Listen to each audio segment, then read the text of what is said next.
Shalom, friends, and welcome to Midweek Reflections. Today I would like to share with you a powerful story that reminds us that even in the midst of hardship and uncertainty, God's kindness and favor can find us. The story begins in the book of 2 Samuel chapter 4. Verse 4 says, Jonathan, the son of Saul, had a son who was crippled in his feet.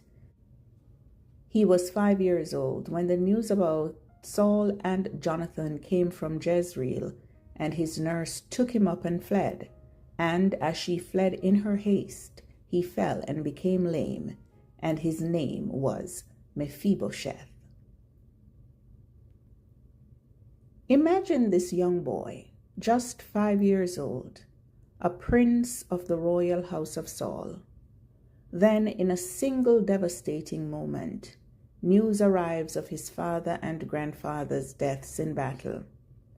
In the ensuing chaos, while being carried away to safety, he falls, leaving him crippled for life. Can you imagine the fear, the pain, the sense of lost potential that must have shadowed his young years? He was a descendant of royalty, yet he lived in obscurity, likely feeling forgotten and perhaps even a burden. Mephibosheth walked under a canopy of shame. But as his name suggests, something would happen in his life that would cause shame to disappear from him. His name, by the way, means dispeller of shame. So, years passed, and David, Jonathan's best friend, now sits on the throne. David remembers his covenant with Jonathan, a promise of unwavering loyalty and kindness.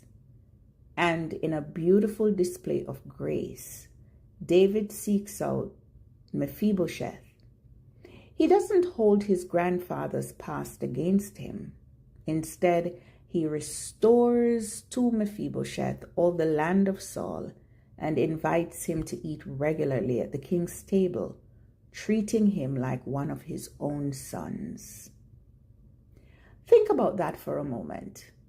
Mephibosheth, who likely felt marginalized and defined by his physical limitations and family history, is not only remembered, but he is brought into the place of honor and belonging.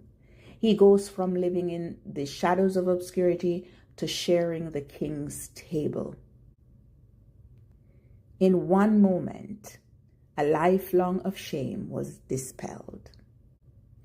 What can we glean from his story for our own lives? Well, for one, we learn that God's grace often finds us in unexpected places and at unexpected times. We may feel limited by our circumstances or past mistakes or even our physical challenges. We might believe we've been forgotten or overlooked. But just as David remembered his promise to Jonathan, God remembers his promise to us. He sees beyond our limitations and our past. He desires to extend kindness and favor into our lives, often in ways we cannot even begin to imagine. Perhaps today you feel like Mephibosheth, uncertain, maybe even a little forgotten. The scriptures also tell us that Mephibosheth lived in a place called Lodabar. And in Hebrew, the word Lodabar means no word or no pasture. It has attached to it a sense of barrenness or isolation. Maybe you are feeling forgotten, and maybe you are feeling as if you are in a place of barrenness or isolation. Maybe you feel like Mephibosheth in Lodabar. But take heart. Just as David sought out Mephibosheth, God is actively involved in your life. Be open to his unexpected grace. because you're about to receive an invitation to his table. He desires to bring you into a place of honor and belonging, not because of anything you've done or anything you've earned, but simply because of his loving kindness. May you recognize and receive his abundant grace today. Shalom, shalom, and kol tov.